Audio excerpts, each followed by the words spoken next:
Last topic में हमने discuss किया था पावर ऑफ पार्लियामेंट और उसमें हमने 5 पावर ऑफ पार्लियामेंट हमने पढ़े थे। आज है next miscellaneous power of parliament, यानी 5 टॉपिक के एक्स्ट्रा भी जो पावर है पार्लियामेंट के उन पर डिस्कशन करेंगे इस टॉपिक में। Both the house of parliament can remove president from his office by process of impeachment. कहने का मतलब पार्लियामेंट के both house means Lok Sabha and Rajya Sabha can remove हटा सकती है द प्रेसिडेंट अपने राष्ट्रपति को फ्रॉम हिज ऑफिस उसके पद से बाय प्रोसेस ऑफ इम्पीचमेंट, यानी राष्ट्रपति को पद से हटाने की एक प्रोसेस है जिसको कहते हैं प्रोसेस ऑफ इम्पीचमेंट। ठीक है, जिसको हिंदी में कहा जाता है महाभियोग की प्रक्रिया। अब प्रेसिडेंट को उसके पोस्ट से यानी उसके ऑफिस से कैसे रिमूव किया जाता है? लोकसभा और राज्यसभा में उसके लिए एक बिल लाया जाता है, ठीक है, रिजोल्यूशन लाया जाता है, उस पर डिस्कस होता है। अगर वो वहां 2/3 मेजोरिटी से पास हो जाता है तो उसके बाद राज्यसभा में जाता है, वहां 2/3 मेजोरिटी से पास होने के बाद राष्ट्रपति यानी प्रेसिडेंट है वो अपने पद से रिमूव हो जाता है और ये प्रोसेस कहलाती है process of impeachment. In the same way, यानी इसी प्रकार से, किस प्रकार से? जिस प्रकार से प्रेसिडेंट को रिमूव करने की प्रोसेस है। बोथ दीज हाउसेस, ये दोनों सदन, can pass a resolution to remove any जज ऑफ सुप्रीम कोर्ट और high court on the ground of incapability और मिसकंडक्ट। यानी जिस प्रकार से प्रेसिडेंट को रिमूव करने का प्रोसेस है उसी प्रोसेस के सेम वे से both the house can pass, यानी दोनों सदन means Lok Sabha and Rajya Sabha, resolution to remove, यानी दोनों सदन है वो प्रस्ताव पास कर सकती है एनी जज of supreme court, supreme court के जितने भी जज है उनको उनके पद से रिमूव करने के लिए भी सेम यही प्रोसीजर है जो प्रेसिडेंट को रिमूव करने के लिए है, चाहे सुप्रीम कोर्ट का जज हो चाहे हाई कोर्ट का जज हो। ठीक है, और उसके लिए जो प्रोसेस है वो कौन सी है? प्रेसिडेंट वाली प्रोसेस। और उसको क्यों हटाया जा सकता है पद से?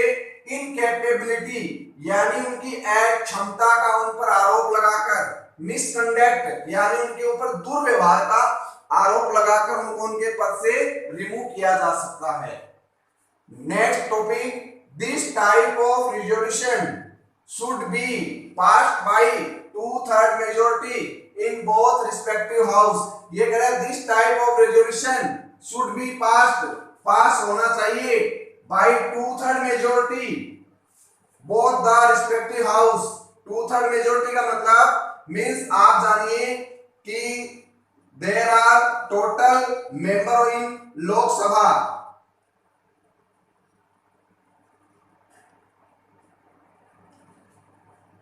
ठीक है।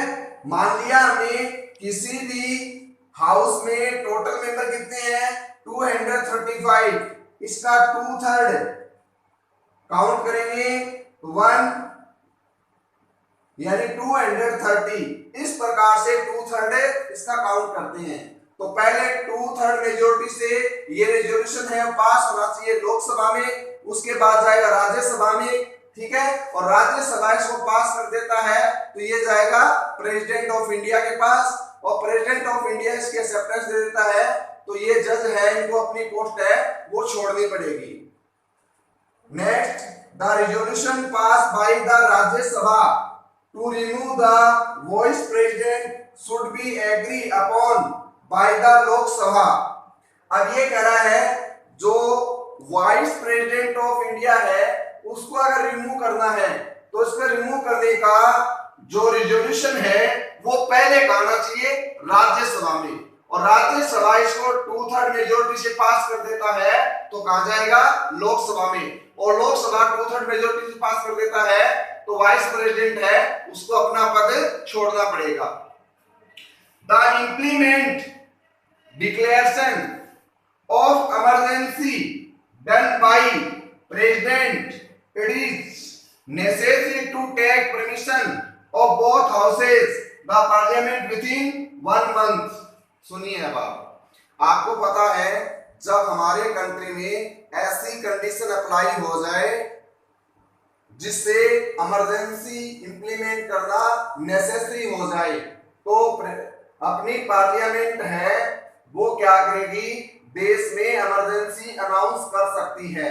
ठीक है, और ये इमरजेंसी अनाउंस किसके द्वारा की जाती है, पार्लियामेंट सिफारिश करता है इसको प्रेसिडेंट को और प्रेसिडेंट इसको अनाउंस करता है। ठीक है, और आपको पता है जब प्रेसिडेंट है वो इमरजेंसी अनाउंस कर देता है तो उस डेट से 1 महीने के अंदर आपको क्या करना होगा, उसके लिए जो रिजोल्यूशन है वो पास करना होगा। कहां पर, Lok Sabha and Rajya Sabha, both house of the parliament. ठीक है, अगर इस इमरजेंसी को आगे और बढ़ाना है तो आप इसको 6 माह तक और बढ़ा सकते हैं। ठीक है, और इमरजेंसी देश के अंदर कोई एक्सटर्नल अटैक हो जाए, देश के अंदर ऐसी कंडीशन हो जाए कि गवर्नमेंट फेल होने लगे, इस प्रकार से इमरजेंसी को लागू कर सकते हैं। अभी तक इंडिया में इमरजेंसी है वो 3 टाइम्स है, वो लागू हो चुकी है। चाइना वार के टाइम, पाकिस्तान वार के टाइम और एक 1975 में। अभी तक इमरजेंसी कितनी बार अनाउंस हो चुकी है, 3 टाइम। ओके, तो नेक्स्ट हमारा टॉपिक होगा the power of Rajya Sabha. Okay, thank you.